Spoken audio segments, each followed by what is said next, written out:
ẹ̀gbọ́n Mercy tó ló wá rojọ́ fún ẹ pé wá sí DM ẹ pé Mercy fóun ṣògùn owó ìwọ ó máa àmàrẹ́gbọ́n yẹn mọ́ lójú agbo ó ti dàrin fámílì rú káre olórí kò sílù Ìyábọ̀ àmàrẹ́gbọ́n Mercy yẹn mọ́ ìyẹn ẹ̀gbọ́n Mercy tó máa ń fún wa lóríṣiríṣi story London Gistlover Ìyábọ̀ tí kò bọ́ sí kò jájọ tóòsì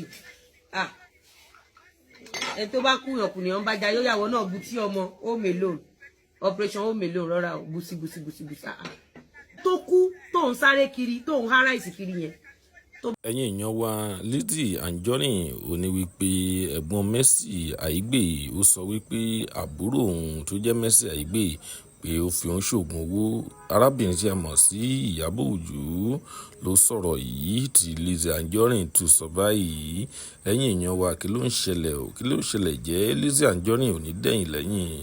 àwọn arábìnrin wọ̀nyí báyìí kí ló máa padà ṣẹlẹ̀ ẹ jẹ́ ká wò yìí tó kù. wọ́n jẹ́ pé o hárà ìsì bẹ́ẹ̀ yẹn gbà tí ìyá yẹn wà láyé bóyá orí ìyá yẹn ò bá ṣàdúrà fún ìyá tẹ́ ẹ tán ọmọ ẹ̀ tẹ́ ẹ juná sílé Ọlọ́run ló ní kí ìyá má padà Ọlọ́run ló ní kẹ́ má sùn yóò ní ìyá mọ́lẹ̀ ìyá dáadáa ìyá lálùbáríkà táwọn ọmọ ẹ ti ṣoríire. ṣé bí style tó ní kí ẹ̀gbọ́n tó ń dàgà àbúrò lò ṣé bí style ló padà lò lọ́jọ́ tójú ẹ bọ́ lórí lọ́rọ̀ court case wa tó dáná sunlé wèrè ọmọ ṣé òjò ajá ń sáré owó ń jóná ó wá lọ pé àwọn ohun ahun làwọn yẹn bá gbómi ìjọba dé ó fẹ́ wéèsì omi ìjọba olóṣì ó ti mú láì. wọ́n dẹ̀ gbé wọn látẹsẹ̀ mo ní fídíò yẹn bí wọ́n gbé wọn látẹsẹ̀ bẹ́ẹ̀ ló ló ṣì ń bóyin kẹ